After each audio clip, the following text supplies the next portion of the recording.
Hello, my great people. How are you people doing? Happy weekend. Hope people are doing well. Hope you're enjoying your weekend.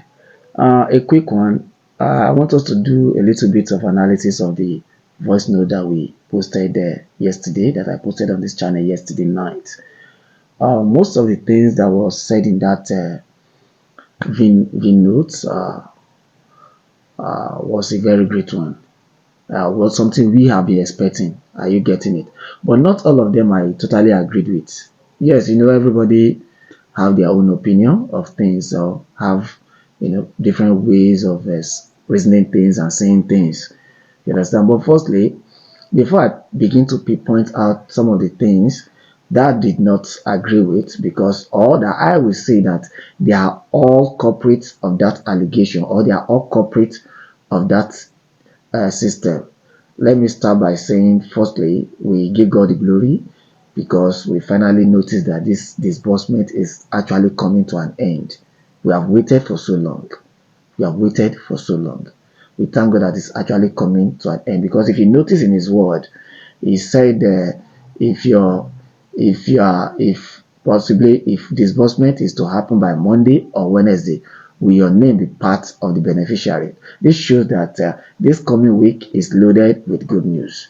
It shows that this coming week is loaded with good news, that we are going to receive a lot of good news, that even care is not taken, this disbursement to even beneficiary is happening by this coming week. Yes. But another thing he said again is not all NGOs, not all grant handlers are cleared. Not all grant handlers were approved. Some were screened out of disbursement. This shows that not all the grant handlers will make disbursement. But the good news is some of these grant handlers that were screened out have the opportunity to, give their NGO, the NGO that register under them, to those grant handlers that were approved or that are approved to make disbursement. So automatically they are not losing out outrightly. For the fact that they were not given the opportunity to make disbursement does not mean that the NGOs under them will not be given the opportunity to receive funds. Are you getting it now? So what they can just do is to get their own NGO, the NGOs that are under them, give them to those grant handlers that have been approved to make disbursement. They will make disbursement to their NGOs. And whatever thing they are going to benefit as the grant handlers that brought that NGO, they also benefit it. It's win-win game.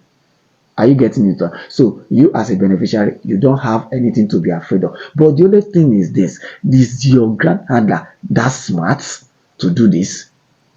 Is the grant handler that smart to do this? Because some of all these grant handlers might not be smart. Some of them will just be waiting until they call them. Meanwhile, some of their colleagues and their people are already in Abuja pressing button, making sure how the NGOs under them can benefit. They will be there. Even the NGOs that are among that presently is in Abuja, possibly pressing button, meeting one or two persons, trying to meet Apostle Ken. So is your grant handler that smart to start pressing button before that? And another thing he talked about is the requirement. He said the requirement, one of the major requirements is that the grant handlers must have a cooperative, and that cooperative account must be active. And he warned that anybody that knows that they have not operated that cooperative account for more than 6 months should kindly go by Monday, first thing on Monday morning, to go activate it. Because that is the account that they will send that money. I know that most of these grant handlers already have cooperative. But the question is, are you sure that cooperative is not dormant? So if you know your grant handler or your NGO and stuff like that, or even if you don't know your grant handler but you know NGO, start calling your NGOs now to say, okay, this is what they said, this is what they said, so that they will start calling out, pressing button, so that they will know what to do, so that you as a beneficiary, you will not lose out, because you've waited for a very long time for this disbursement to come, so that when it comes, you'll be a beneficiary. And it also talks about the price. Do you understand? The amount each beneficiary are going to be benefited, which is said is between 500 to 1M. You see, this is what I'm talking about. Even Objolivia himself there was a time he came up with to say even the amount they are going to be paying has increased from 3M to 10M. You know that.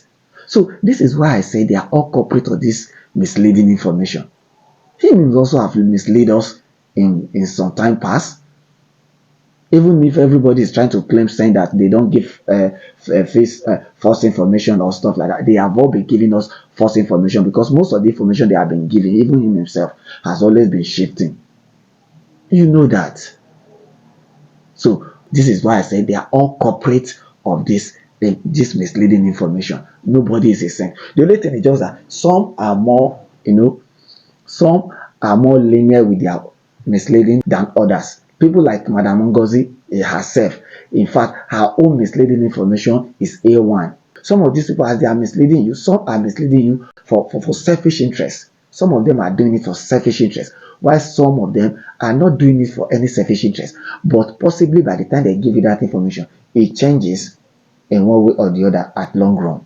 Not because they have anything personal to gain. I can say, okay, but like Olivia now, the information he has been giving that were not the way he said it was going to be, and not for personal interest and not for selfish interest, but because something changes. That is why the information happened to be, misleading somehow, but not outrightly misleading. But you see people like Madam Ngozi and Osim, their own false information is A1. They are doing it for selfish interest. They give you that information before you know what is going on. Once they throw out that information, they start telling you, come and subscribe. Subscription is still open. Subscription is still subscription. Using your money to flex life. That is it. Because how can you say you do subscription till the night of disbursement? That is what Madam Ngozi said. So some are more, anxious in getting this money than others. Are you feeling it?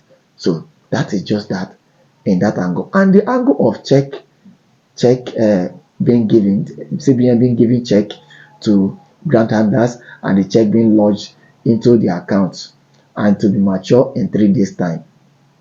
But Olivia, my concern is this to you. If you can, if you come across this post, possibly, my concern is this: when you knew that this lodgement of check was actually false, why didn't you come out to voice out? Why didn't you voice out? Why did you come out to say it was actually fake, that CBN doesn't give check? I know that there were a couple of people that came out then to say CBN doesn't give check, and peradventure if they are going to give check, it doesn't last more than 24 hours. But this one is staying more than 3 days. And Osim gave his own last week, where Wednesday. Madam Ngozi gave last week Friday. You see, everything they now shifted till Wednesday. Still, we did not hear anything about it till this your own information is coming. You should have come and sent that last week to debunk that false news. That's my concern. You that knew that something is false, is a false news, and kept quiet, you're also a culprit to that effect. You're also a culprit to that effect. So all of you are bird of the same feather. All of you are bird of the same feather. You should have come out to debunk that what Madam Ngozi is saying, what Osim is saying, they are all false, that there is nothing like check lodgement. But we are expecting disbursement by next week or by May. You should have come out to do that, but you didn't. Now you are saying that this check lodgement was actually a misleading information. You are all culprit of it. Are you getting it? So this is why I say every one of you have misled us in one way or the other. You are all into it together, but to some are greater than some. Are you getting it now? Some are greater than some. And if you look at the misleading information that they have been giving, it's actually in one way giving people hope. People are actually having hope based on all this. Are you getting it? Because imagine if there is no information, even with the misleading information, people would have been tired of all this. With all this information coming out, hope next week, people were actually holding up to that information and keeping them going. Because I noticed that anytime you try to say there is no disbursement, people will backlash you. Do you understand now? People want to hear that there is disbursement is coming tomorrow. It was actually giving hope to a lot of people that would have lost hope, a lot of people that would have died because of this thing. It was actually giving hope to a lot of people that would have died. Are you getting it? So it was actually good in one way and bad in the other way. That's just that. So this is just my take on this whole scenario. But we just thank God that disbursement is actually going to happen this month of May, possibly starting from next week. We give God the glory. We give God the glory. Please, if you have not subscribed to my channel, kindly do so. This is Varagis HQ, where we bring you the news as it comes. Thank you and God bless you. Enjoy the rest of your weekend. Bye for now.